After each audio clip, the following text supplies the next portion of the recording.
nari mpejeje kuganira abaserukira ibihugu byabo n'amashirahamwe yigenga hano mu Burundi, ndababwira ku vyerekeye umutekano muke mu karere ngaha ku rubiye duhana na Congo. Ivyo navyo bikaba biterwa n'ibikorwa bibi by'u Rwanda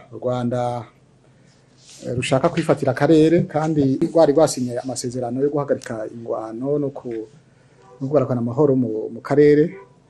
Ivyo biganiro navyo iyo baza gushirako igikumu kuri ayo masezerano, Burundi bwari bwatumiwe, munavyibuka mukuru w'igihugu cacu nyene cubahiro Evariste Ndayishimiye yari yatumiwe kugira ngo aze guhagarikira ico gikumu caterwa kuri ayo masezerano.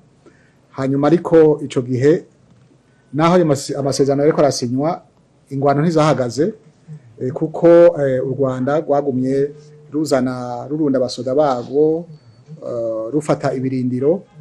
Twarabonye amakamyo menshi yinjiye ava mu Rwanda harimwo abasoda. Ubwa mbere haje amakamyo 17 yuzuye abasoda, hanyuma baraca mu bwato, bazana ubwato baca muri Kivu, baca kuri Ijwi bajabuka. Ayandi makamyo ashika 22 nayo nyene yarajabutse umupaka uva Bugarama uja winjira muri Congo. Ico gihe itariki zibiri niho baciye batangura kuza baratera ibirindiro vyacu zirya ngabo ziri gufasha Congo muri ajya amasezerano twasinyaniye. Hanyuma imbere yaho baragerageje guca ahantu hitwa Mwenga hariya kure, bagomba naho nyine kuza kuzunguruka kugira ngo baze kumena ibirindiro by'abarundi. Hanyuma ariko abarundi barifashe neza, barabirukana. Muga mu nyuma niho baca bagaruka bagaca baza guca za Kamanyora. Urumva bo bashaka ko amasezerano asinywa bamaze gufata Ruvungi, bamaze gufata na Uvira, ariko ntivyaboroheye. Ingabo zacu zarifashe neza, zarahagaze neza, ziragwanya umwansi. Nagoma mfatiraho kano karyo ndashimire cyane abasoda b'abarundi bari guhagarira amahoro muri Congo, ingene bitanze kugira ngo umwansi ntavogere igihugu cacu.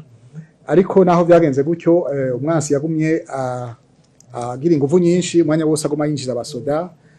Hanyuma arateba mbere arakoresha za ndege zitagira abazitwara, batera ibisasu mu banyagihugu, barisha abantu benshi banyagihugu, bituma mbere n'abandi bahunga. Nk'ubu turafise abantu benshi bariko bahungira mu Burundi. Kuva hirya y'ejo tumaze kwakira itariki 6 twakiriye abantu bashika 518. Itariki 7 z'ukwa 12 naho twakira 1807. Aho kandi abo n'abakongomani n'abanyamahanga, ariko muri abo binjiye harimo n'abarundi bari basanzwe baba muri Congo, bashika imiryango 850. Ku gice ca mbere binjiye, munsi kurikira hinjiye imiryango 588. Kuri iyo miryango 850 iharugwamwo abantu 2110. Iyo yindi miryango 588 naho iharugwa n'abantu bagira ku 1297. Benshi rero bariko barahunga iyo migwano baza mu Burundi. Burundi rero tukabakira nk'abavandimwe, turazi ingorane bafise. Hanyuma rero ikibabaje nuko imigwano yashizemo ingufu cyane. Twari i Washington guhagarikiye gusinya ayo masezerano. Hama rero twasha tubona yuko hariho ibintu byo gusamaza, kuko ayo masezerano aho yasinywe urabona ko atabujije ingwano kwigwana. Hanyuma ubu rero ico bariko barakora, abanyarwanda bariko bumvisha amakungu yuko Burundi umengo nibwo ntambamye kuri ayo masezerano, ariko sivyo. Bagashaka bavuga bati ingabo z'u Burundi ziri muri Congo kuko nizo zibujije ko amasezerano aja mu ngiro. Ivyo rero sivyo, nta na gatoyi sivyo, kuko n'imbere yuko asinywa baciye batangura barasa cyane gose kugira ngo ayo masezerano aze gusinywa bamaze gufata Uvira, ariko ntivyakunze. N'ubu rero uwo mugambo urahari kuko n'ubu imigwano irabandanya. Bavuga yuko bashaka gufata Uvira hama bamanuke imbere y'itariki 25 z'ukwezi kwa 12. Hanyuma kuri ico c'abasoda bacu b'abarundi navuze ko tubashimira twese tubateye intege ngene bitanze bariko bahagararira umutekano kuko bari hariya imbere na mbere kugira bakingire imbibe z'u Burundi kugira bakingire abarundi n'ivyabo. Ikintu cyose kizoza gihungabanya umutekano w'abarundi canke gitera abasoda bacu aho bari ntituzobihanganira. Twebwe twabivuze nta ngwano dushaka kubana n'ababanyi neza mugabo uzotuvogera tuzomwivuna atagisivye. Kandi rero ivyo bavuga ngo bashaka ko abasoda b'abarundi bavayo ntidushobora kuvayo kuko icatujanye ntikirahera kandi kubera twagiye twumvikanye n'abakongomani na leta ya Congo abarundi barafise uburenganzira bwo kuja hariho hose muri Congo gushika igihe ayo masezerano atazoba kiri mu ngiro. Igihe amasezerano aba kiri mu ngiro ni ukuvuga yuko nta numwe uretse leta ya Congo ishobora kutubwira ati va muri Congo. Urumva rero ico nico ba icitwazo. Hanyuma ikindi nuko hariho abariko baravuga ngo abarundi ngo baciye bareka kuvugana n'abanyarwanda sivyo.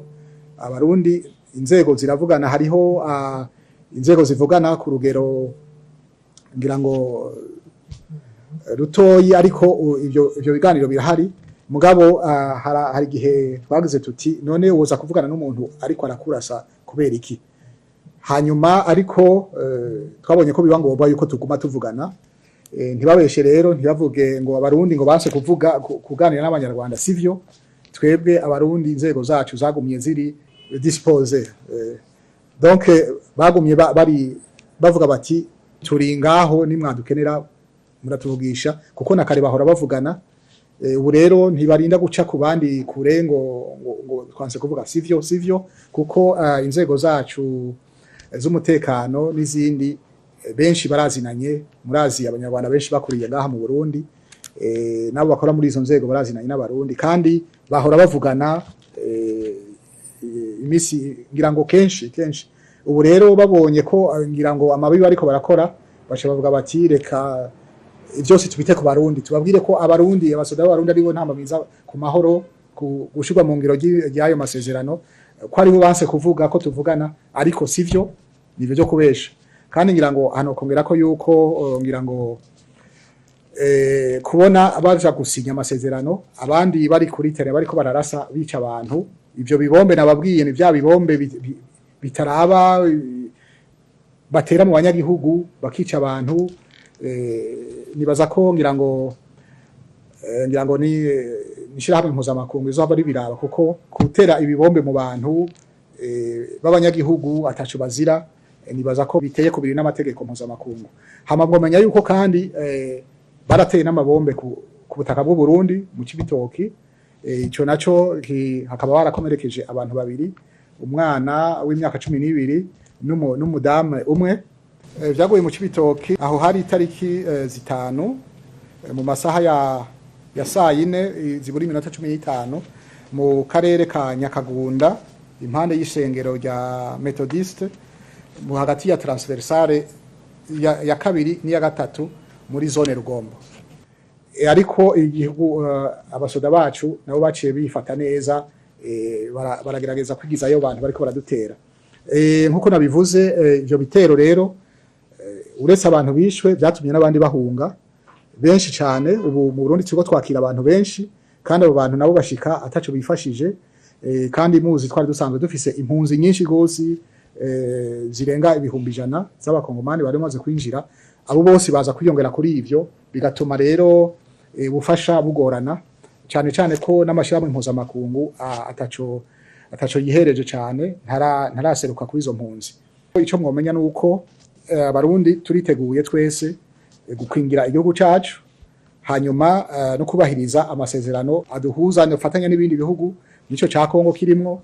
Hanyuma kandi ikindi twavuga nuko dushigikiye umuntu wese yoza ashaka gusimbataza gushigikira amahoro muri kano karere kugira ngo iyi miryane izi ngwano tutavana ko duterwa n'igihugu kibanyi, kuko nta kindi nibazo babeshe bajya bavuga ngo AFC M23 bajya sans le Rwanda atasutiye y'u Rwanda bafise ntibikunda. Mwumvise ko binjije abasoda benshi nibo baje kuza gutera za Kamanyora abasoda barenga 8,000 baza biyongera kuri bari basanzwe bahari kandi n'ubu baguma bazana abandi.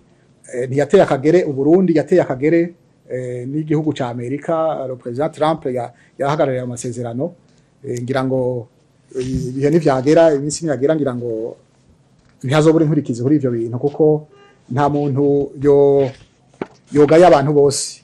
Sinzi ico bayishimikije.